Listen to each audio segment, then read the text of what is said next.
going over my British Army application update and also what the general application entails, what it takes to enter, how long it could be, etc. etc. I'm going to do this in two parts. So the first part will be the application process.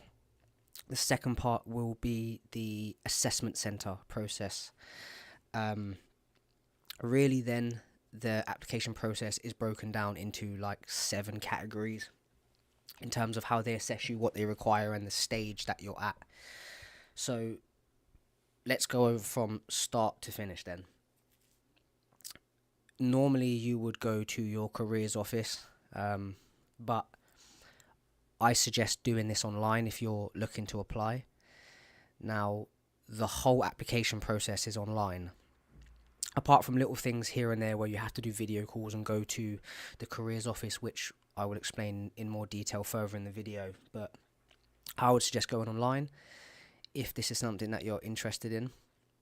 Fill in the application process online.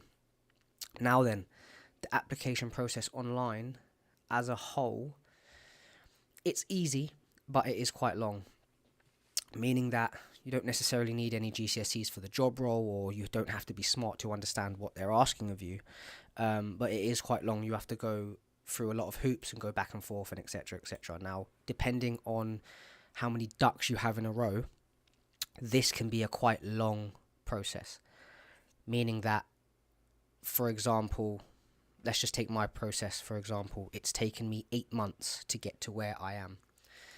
Other people may get more ahead than I am in half the time, so it just depends on your personal situation. Now, what the application entails is a questionnaire. So they will ask you about your family origin, if you have any kids, girlfriend, boyfriend, whatever that may be. You go through a medical questionnaire also. You go through an optician's questionnaire.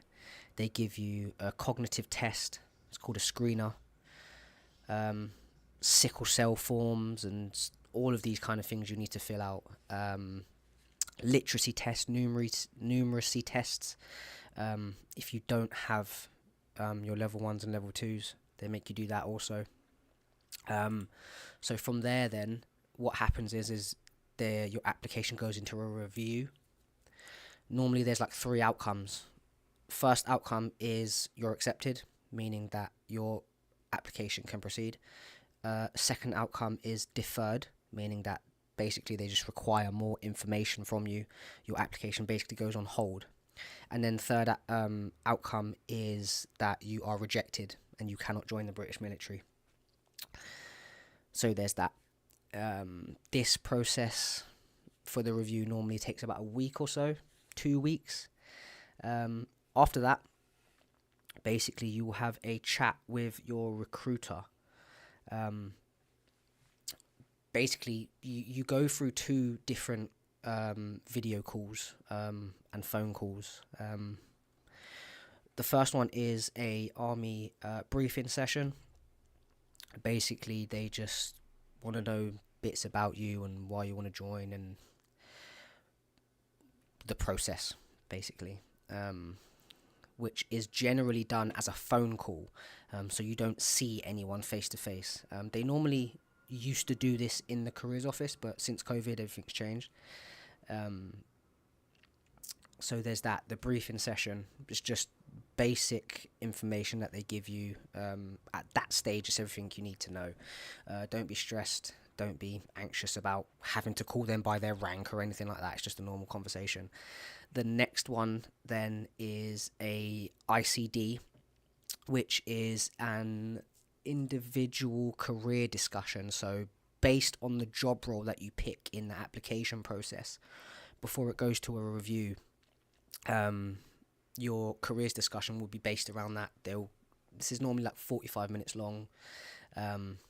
The recruiter will go over your family origin, your health, your mental health state, why you want to join the army, if you have any kids, things like that. Then they will also go into more detail about the job that you picked, what that entails, your options therein, and just give you basic knowledge and the steps next, what to do afterwards, that phone call. So that's the two calls that you have. The careers discussion phone call is a video chat where you can see them, but they can't see you. So you're in a group of like 50 to 75 or however many people are in that intake. What happens is they give you a video on the process and what it entails and the job role of, for example, the infantry, what that entails. Cool. So after that, you basically go through a medical history reviewment process where all of the information you have put down on the questionnaire, they may ask you to go to your GP and verify your medical history. For me, because of my ethnic origin, I had to do a sickle cell test where I had to go to an army approved hospital or private clinic and take a blood test, things like that.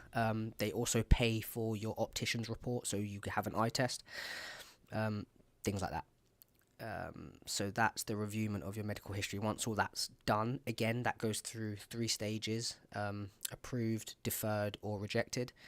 I actually got deferred at this point. The reason why I got deferred is because there was a gap in my medical history. Because I don't go to my GP, there's a gap in your history. It's not really a gap, it's just because I didn't need to go to the GP. But this just flags up a deferral on the Army's end. They just wanted to clarify if there was anything that they needed to know in that gap, what it was. So this is what I'm saying. Make sure you have all your ducks in a row. Now, I appealed the deferral and my application proceeded forward. So normally after this, what happens is they basically say, okay, you're good enough to join the army, and they will say, here's what happens next. You have to go to an assessment center where they have a certain criteria that needs to be met in order for them to basically take you seriously and onboard you into the intake for basic training. Now, the assessment center, I'm going to break that down for you also. You should be already training at this point for your assessment center, number 1, and for basic training, number 2. You don't have to be fucking crazy levels of fitness, but you do need to be actively working out in terms of your running, in terms of your calisthenics. So that's push-ups, sit-ups, pull-ups, things of that nature.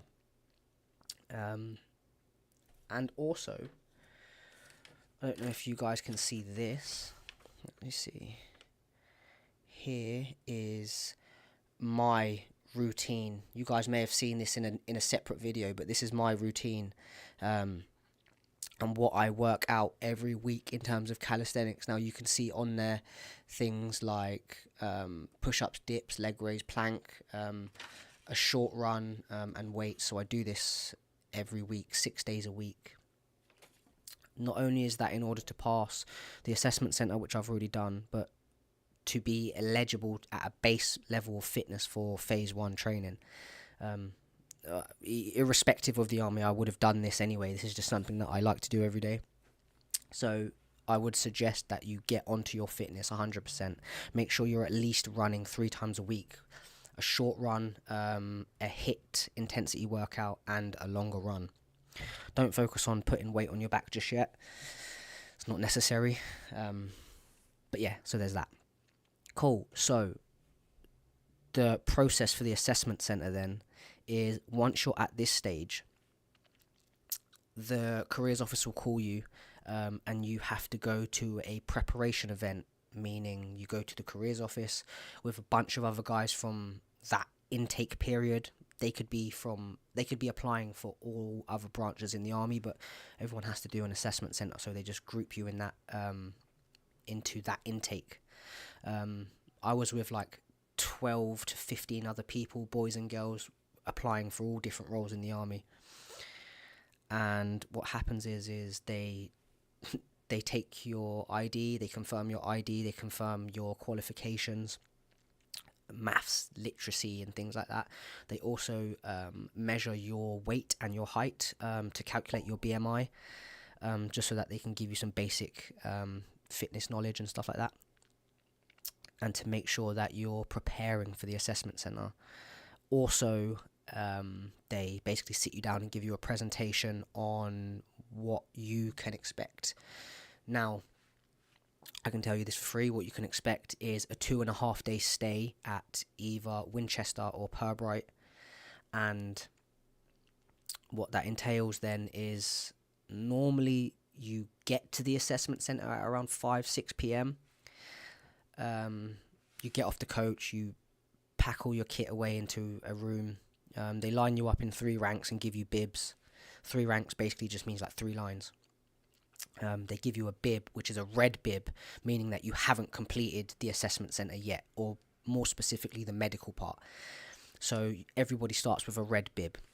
This is for them to know where you are in terms of your application stage. So after you get given your bib, you get put into a room, and they give you further breakdown on what is to come within the next couple of days of the assessment. After that, you have an icebreaker where you basically stand up in the middle of everyone and you say your name, what you want to join, why you wanted to join the army, and you give like some fun fact about yourself. It's just a way for them and for you to see your personality, and for you to just like feel more comfortable within the group and break the ice. So that's day 1. After that, you basically go for dinner and then fuck off to bed. Every day within the assessment centre, you re-valley for 5:30, meaning you have to be outside ready to go in the morning at 5:30 a.m. every day. So normally you would set your alarm for 4:45 or 5 o'clock. You would wake up, you would either have a shower the night before or shower that day, shave, get ready, do all of the stuff that you need to do in the morning, and then line up 3 ranks outside. So that's the start of day 2. What happens for the rest of that day on day 2 is medicals and exams. So you will spend the fucking whole day doing medicals. It is long, absolutely long. Meaning that we got up in the morning, we went for breakfast, and then from breakfast at 7:30 or 8 o'clock in the morning, once you finish, the whole day you're doing medicals. They give you every test under the sun. Heart rate tests, breathing tests, eyesight tests, hearing tests, everything. Then afterwards you sit in a room with a doctor and basically they literally pull up your medical history and they go through fucking everything. This is very, very strict process, very strict. Me personally, don't know how I passed, because I've broken pretty much every fucking bone in my body, but there are people that got rejected due to having like a broken wrist, which is absolutely wild. But just to give more context, I've broken my toes, I've broken my fingers, I've dislocated both knees, I've broken my collarbone, for example. I've had mad injuries in the past, so like in order for them to pass me was wild. I don't know how I did it, but as I said, there were people that got rejected for way, way less than what I'd been through, so know that. After that, then, and only after that, you get given a green bib. Now, the green bib is for those that passed the medical. If you do not pass the medical, you get sent home there and then. And this is actually fucking crazy, but just to give you a bit of context, when I went to my assessment, we started with like 32 guys, I believe it was 32, and on the second day we was down to like 7 because everybody else got rejected. It's wild. So the medical part of the assessment centre is very, very strict. Another thing I want to tell you is that from as soon as you step off the coach in whatever barracks you end up for the assessment centre, whether it be Winchester or Pirbright or whatever, they're assessing you from day 1, from the first minute. So the things that they require then is like punctuality. If they say be there at a certain time, you be there at that time. If anything, you be there early. You're not allowed to swear. You know, you're not allowed to be too loud. You're not allowed to disobey. Just general things. This is like common sense, you know. They're looking also at how you communicate within the group. Are you more of a leader? Are you more of someone who's at the back? If you are someone who doesn't like to talk, I would highly suggest you you need to step up in that area, because they are looking for people who are confident, people who are willing to communicate. So yeah, after the medical, then you get given your green bib. I was the first one to go through the medical and the first one to pass, so quite lucky for me. After that, you go through the same cognitive test that you do in the beginning of your application, but this time you do it for real.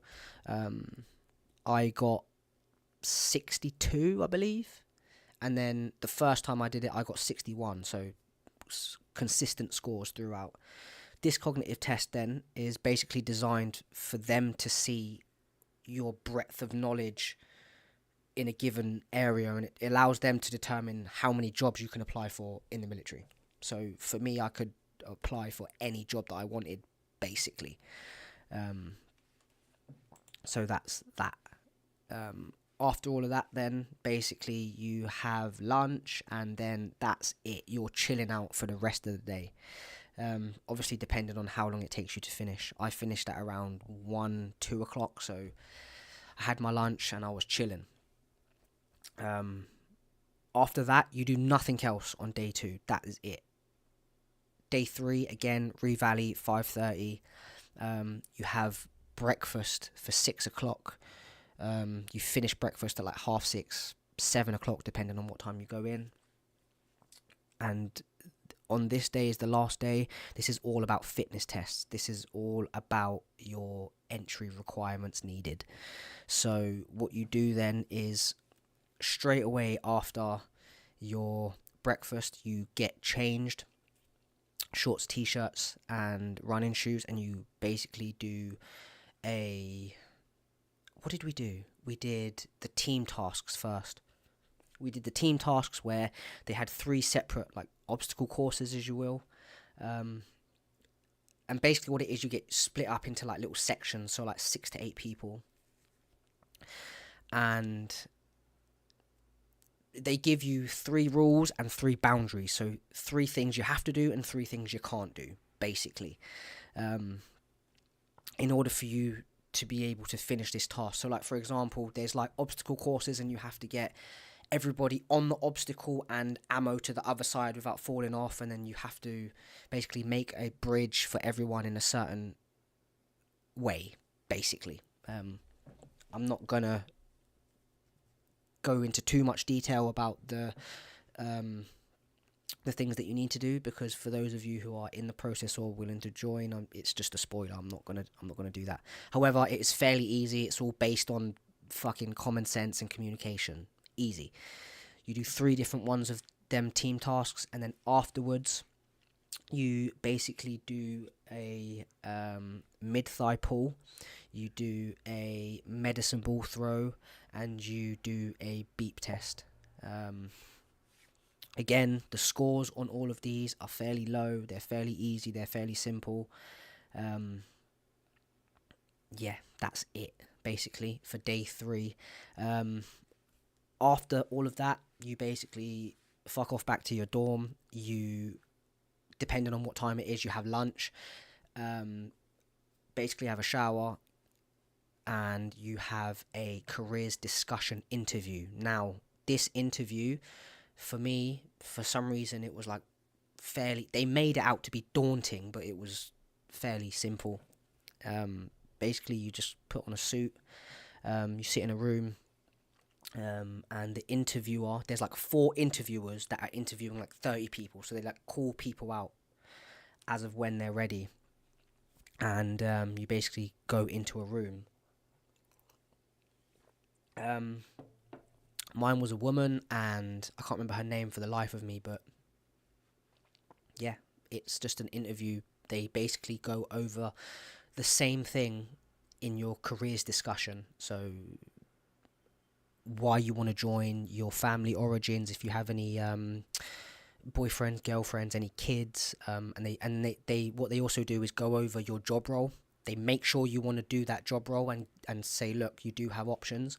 Or if you don't have options, they tell you, look, you ain't really got many options. But they also give you your test scores and your overall behavior score. Now this is accumulated into one score. I think it's like A to D or something like that. I think I got an A.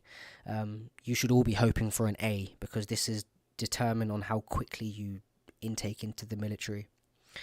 So that's that. From my, personal experience, the time that it took to fill in the application online to the assessment centre took 4 months for me. Obviously, there's a couple reasons why I got deferred in the medical part, and that took about a month or so for me to appeal and get back onto the application process.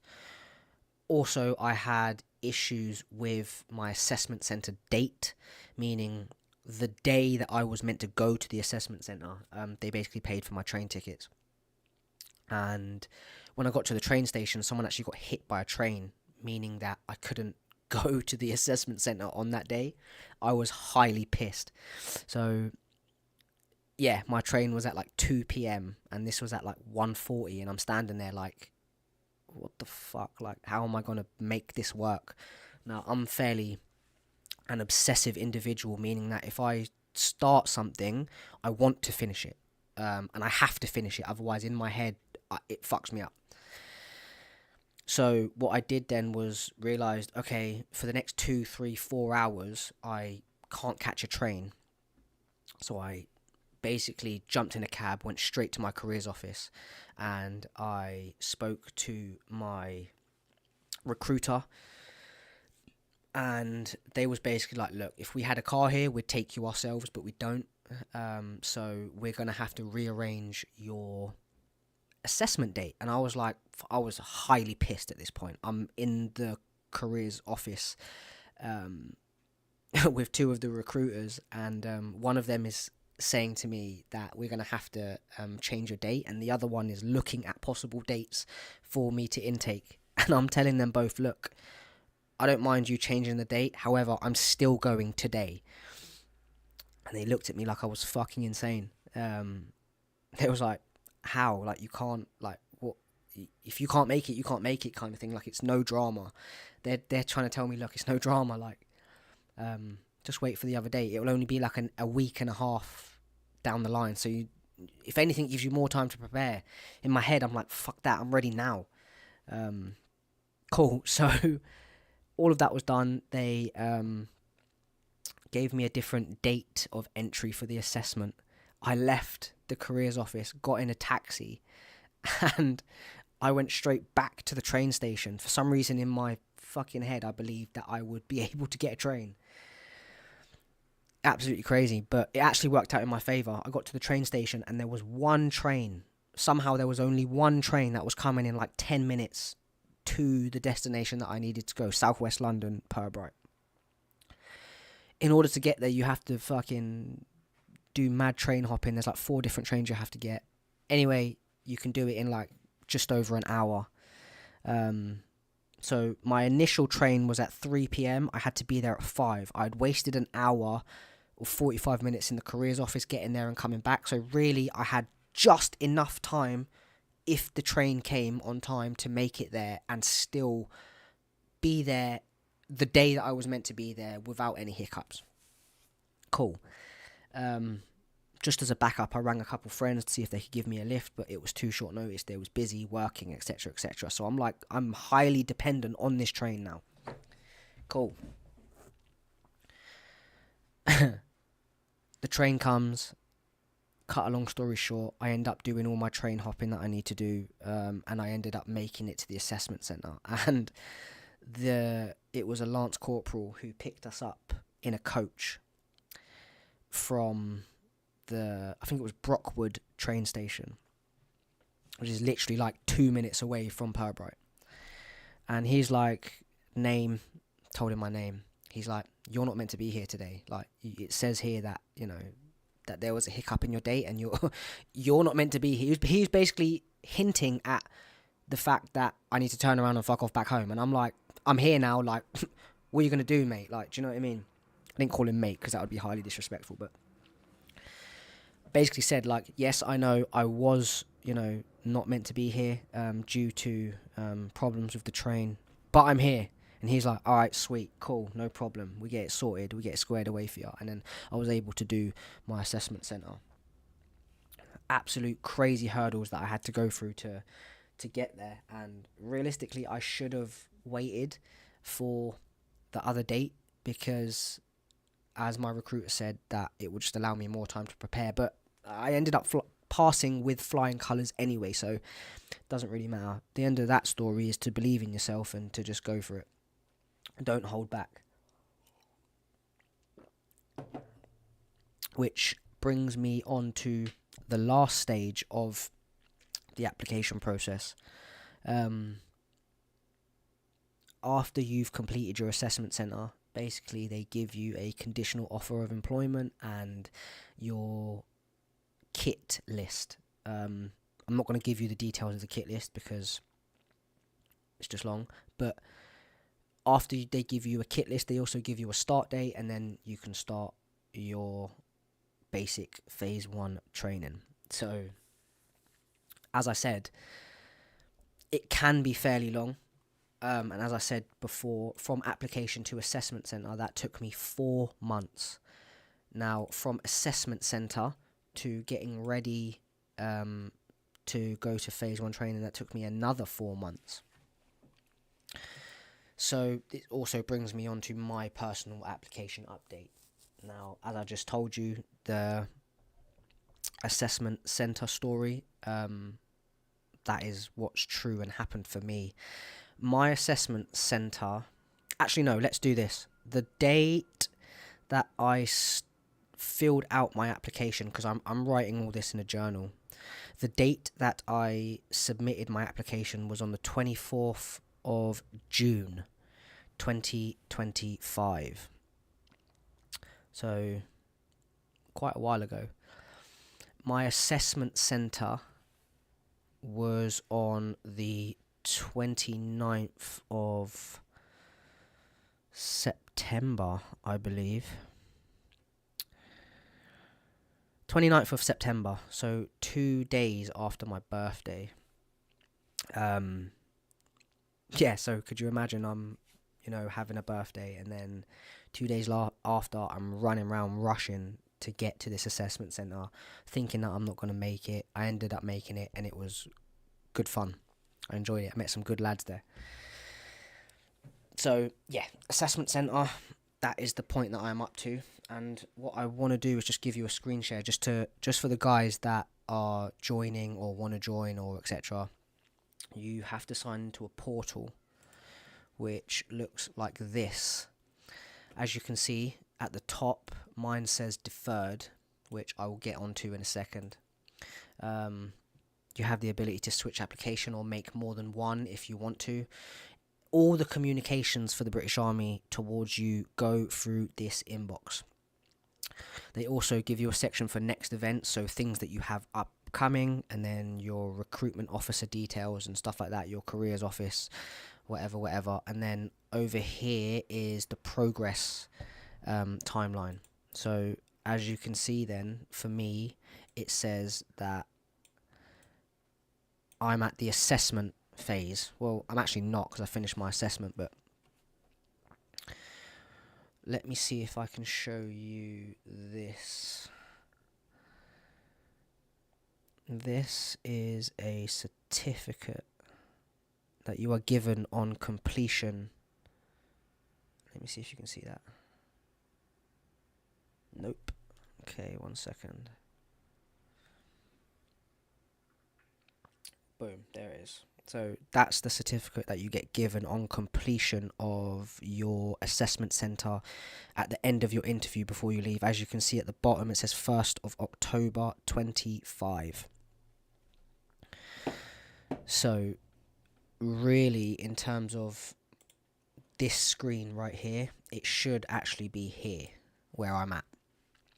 Now, the reason why I'm not then is because, as I told you before, I actually passed my assessment, but they still deferred me on the grounds of needing more information. So when I was younger, basically I got into a couple fights. I actually ended up getting punched in the mouth, and one of my teeth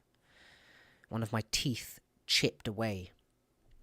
And then they also said that I needed a filling. So basically they was like, look, we can't give you a start date until you get medically fit, which is absolutely bullshit, but I hear it. So I needed to go back to my dentist, get a filling done, and also a possible tooth extraction, which turned out I actually needed a tooth extraction. Now, that process took 4 months, which is why I'm quite pissed, because it took a while just for 2 appointments. Anyway, cut a long story short, I got the appointments done, everything's done and dusted. Now, it still says deferred up here because everything in the army takes forever and a fucking day to update. So this will take about a week or 2 weeks to update back to active. This will say active. And then that means that this will go from there to here, and then I will get a kit list and a start date. So that is where I'm at now, basically. I'm deferred because they required more medical evidence, which I have provided to them, and it just takes them about 2 weeks to process that and update your application. So technically, there is nothing more that I need to do to join the British military, and very soon this week, next week latest, I should be getting a kit list and a start date. They've already told me possibly I should be starting in the beginning of March. The date of recording today is the 15th of February, so in about 2 weeks, or just over, I should be at phase 1 training. So that is where I'm at with that. Now, in terms of what I'm going to be doing in the military, I'm going in the infantry. I'm not going to give you specific details on the unit or regiment that I wish to join, not yet, and I'll tell you in a future video as to why that is, but I'm doing infantry is where I'm going. There's many job roles you can do in the infantry, many regiments. I believe there's 16 different regiments that you can join. Some of the key responsibilities are here. By the way, if you want to read any more of this, you can just go onto the British Army website. They'll have all the information that you need there. Once I start, I'll be doing a 28-week course. These are the possible qualifications I could get, but really, there's many more. Pay starts from £26,500 in training. So there's that. If any of you have any further questions, or an interest in to join the army, and you want any more questions or advice, feel free to let me know. Drop a comment or just DM me personally. I can definitely take you through it and give you my advice on how to go about things and what to do. But yeah, that's pretty much it. That's pretty much an update on my process and where I'm at in terms of the application. I'm right at the end. And also it gives you perspective on what it takes to join, the things that you have to go through when you join. Yeah, pretty much just general knowledge on that, really.